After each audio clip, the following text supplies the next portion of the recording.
monde, j'espère que ça va bien. Donc, ici Myriam Boucher, kinésiologue chez Ramix Santé. Donc, nous sommes cette semaine encore dans une capsule de manutention des charges. La dernière fois qu'on s'est parlé, on a parlé du mouvement qu'on devait absolument éviter dans notre quotidien, qui était une flexion vers l'avant en rotation et aller chercher une charge. Donc, ça, on le sait qu'on ne peut plus le faire.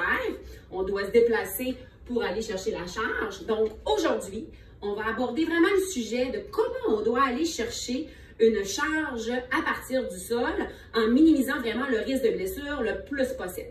Donc, la première chose qu'on doit penser, c'est évidemment s'échauffer un peu avant de soulever des charges pour réchauffer le muscle. Par la suite, on va planifier notre trajet. Où je dois aller porter cette charge-là. Donc, si on le planifie bien, on va éviter beaucoup de pas. Donc, c'est vraiment plus efficace. Par la suite, on doit soulever un peu la charge pour voir quel est le poids de la charge. Est-ce que je suis vraiment capable de la soulever? Et par la suite, on va plier les genoux, garder le dos droit, rentrer le muscle profond des abdominaux à notre fameux nombril. Par la suite, on va prendre une belle prise, soit les mains asymétriques, une main en dessous, une main en haut pour la stabiliser si elle est un peu instable. S'il y a des poignées, on peut prendre les poignées. Mais l'important, c'est que vous soyez confortable dans votre prise et que la charge soit vraiment très près de votre corps, le plus près possible du corps.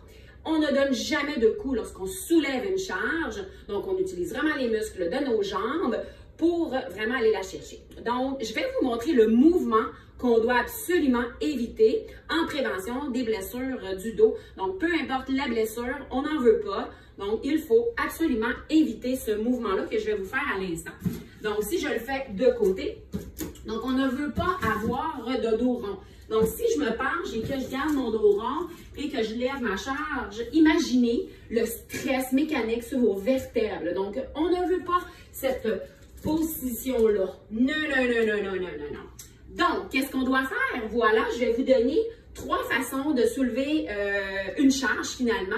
Donc ici, j'ai une charge un peu rectangulaire et on veut aller le plus près possible de cette charge-là. Donc si je me mets de côté pour que vous puissiez vraiment bien voir, ici, on va placer les jambes larges, donc un peu comme une position sumo. Donc les jambes vont être très larges. Pour aller me rapprocher le plus possible de ma cible, je vais emmener les fesses vers l'arrière. Je vais mettre le poids du corps un peu plus sur mes talons. Je vais rentrer mon nombril pour bien me gainer et je vais me préparer à garder un dos bien droit, les fesses vers l'arrière et je vais aller chercher ma charge, une main en haut pour la stabiliser et une main en arrière, en dessous pour pouvoir mieux la soulever.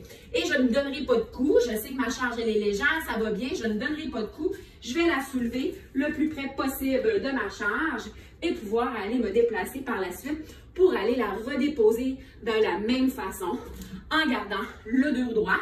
Tout simplement, je regarde toujours devant moi pour éviter de tomber vers l'avant et je dépose ma charge et voilà, c'est la meilleure façon de soulever une charge. Si on n'est pas à l'aise de faire une position de squat ou de sumo, il y a toujours la genuflexion là, dans la façon la plus simple de l'expliquer, la fameuse fente qu'on peut faire avec des objets par exemple qui seraient un peu plus instables. Ici, j'ai une poche de sable, de béton, de ciment, en fait de 30 kg. Je vais la laisser tomber pour vous montrer comment la relever. Donc, elle est quand même assez lourde. Fait que la première chose que je devrais faire, c'est me rapprocher de ma cible. Je le sais où je vais aller la porter. Donc, je m'installe idéalement devant la charge le plus près possible. Ma jambe prête, mes jambes sont à 90, mon dos est droit. Je vais la mettre droite pour la rapprocher le plus possible. Donc, je sors mes fesses un peu pour garder mon dos. Je vais la mettre ici, près de mon corps. Et je vais aller la déposer sur mon genou. Je vais aller mettre une main en dessous de ma charge pour bien la soulever. Et ici, je vais la glisser sur le bord de mon genou.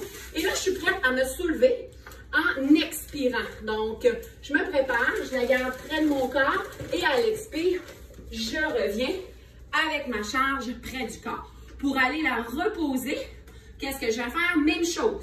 Donc, je m'installe devant, je vais aller faire une fente bien droite, je vais aller la déposer le long de mon corps et voilà, je suis prête à repartir chercher un autre obstacle. Si j'ai des barils, donc on veut toujours transporter des barils ou des seaux à 2 mains. quand ça devient très asymétrique de transporter un baril de cette façon-là. Parce que si je le transporte, je vais me ramasser en inclinaison et je vais venir écraser encore une fois des vertèbres, des disques et on est en risque de blessure. Donc, si je transporte un baril, je dois prendre 2 barils en même temps ou un saut. Puis, je plie les genoux, position squat. Même chose que je vous ai montré tout à l'heure. Je vais le chercher, mes 2 sauts en même temps et je relève et là, je suis équilibrée. Si je ne peux avoir 2 sauts, même chose, je peux utiliser le poids de mon corps aussi. Donc, je pourrais venir en génoflexion. Je pourrais même déplacer le baril avec le poids du baril à l'intérieur pour venir le placer le plus près possible de là où je voudrais aller la mettre. Et même chose, donc je rapproche le baril le plus près possible de mon corps. Ici, il n'est pas si pire, donc je n'ai pas besoin de venir le placer. Je vais simplement garder mon dos droit, une main en dessous, près du corps et je relève. Puis, je pourrais aller déposer ma charge là où je le désire. Donc, voilà. J'espère que ces petits conseils vont vous avoir aidé. Et en gros, l'important, c'est d'avoir le dos droit et de réfléchir à votre façon de bouger. Donc, je vous souhaite une excellente journée et bonne manutention des charges. Bye!